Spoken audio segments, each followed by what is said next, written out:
So whenever you all are ready, could you explain what you built and how it works? Yeah, so we built a chord identifier, which takes in 3 notes and spits out whatever chord you're playing. It works between like the range of C2 as the min and like C6 as the max. Yeah, do you guys want to elaborate? No. That seems pretty good. Okay, cool.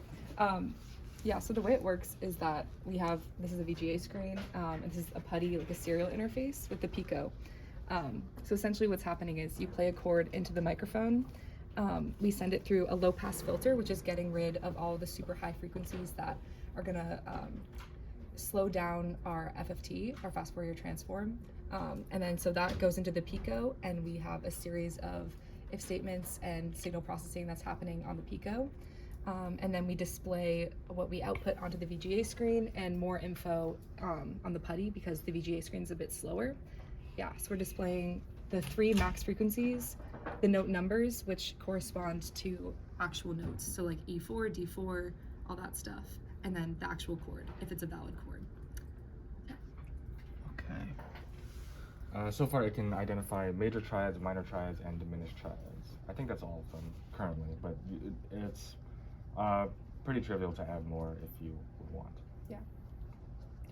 Cool. Still working? Sure. Okay, so this program, all it does is outputs these notes as pure sine waves. So we just have a series of chords. So this one should be C major, A minor, F major, G minor. So as you play this, we should see that chord shown up here. Okay. And there's a slight delay, but it comes up. Okay. There we go. Cool. It also does inversions. So this is the exact same thing, but with a different root note. Exact same chord progression. Here's it doing diminished and maybe minors. I don't really know. There you go. I don't remember what this one is.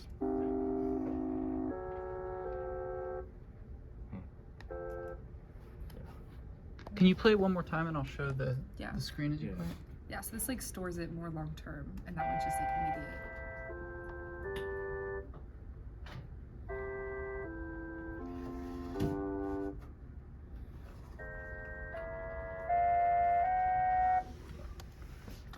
Very cool. Thanks. Yeah, we originally wanted to do like an instrument identifier, but we realized like that was going to be a bit out of the scope of what we wanted to do, and we started with a note identifier for that. So we thought like naturally it would make sense to do something chord related, and we're also like we all play instruments, like that was something that we all had in common. So we thought that we would build off of that. Yeah. Do you want Awesome. The other instruments. Yeah, so we have there's tests set up on other instruments. It's a little bit less reliable because it's not the pure tone. You get some like harmonics in it, so it might mess up, but we'll see. We'll see. Oh, I also sped it up. I probably should. Oh do yeah, that. we also tested how fast it could go. Okay. Yeah. Well, I'll put it back to 80 for this. So it does an okay job with that. Definitely struggle with Yeah. With the piano, it's a little bit I think it's a little bit hard because it has a pretty fast drop off. So the FFT would have to be able to catch the note right as it's being played. With violin strings, it should probably fare better. Yep. Are you doing 80 beats per second? We're on 80, yeah. Okay. Well, if it works. I don't think it does though.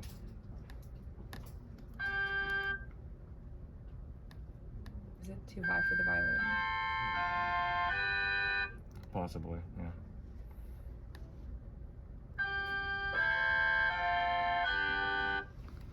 So it works really reliably with pure tones, Yes. but because there's more frequency stuff happening with real instruments, it gets a little bit more Yeah. confused. So Okay. it's like harmonics is part of it, and the other part of it is with the pure sine, the power is consistent while you play the whole chord. Versus like you play a piano note and the power like decreases with time. Sure. So okay. it's like it's when you sample it, it's not as steady when you sample all of the notes.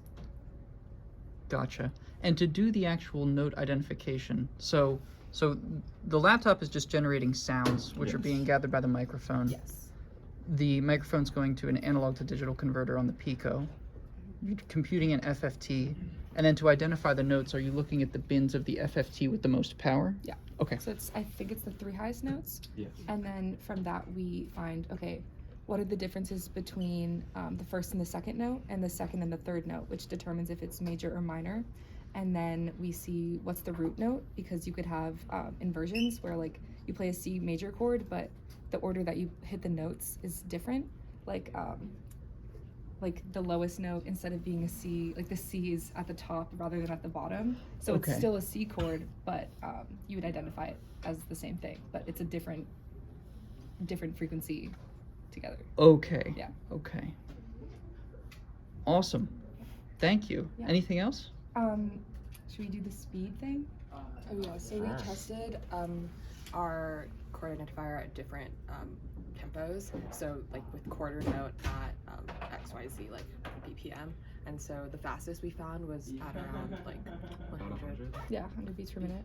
So we were demoing before at 80 BPM. So this is 100, which is like the theoretical or limit kind of. So it found all of those. Yeah, it was.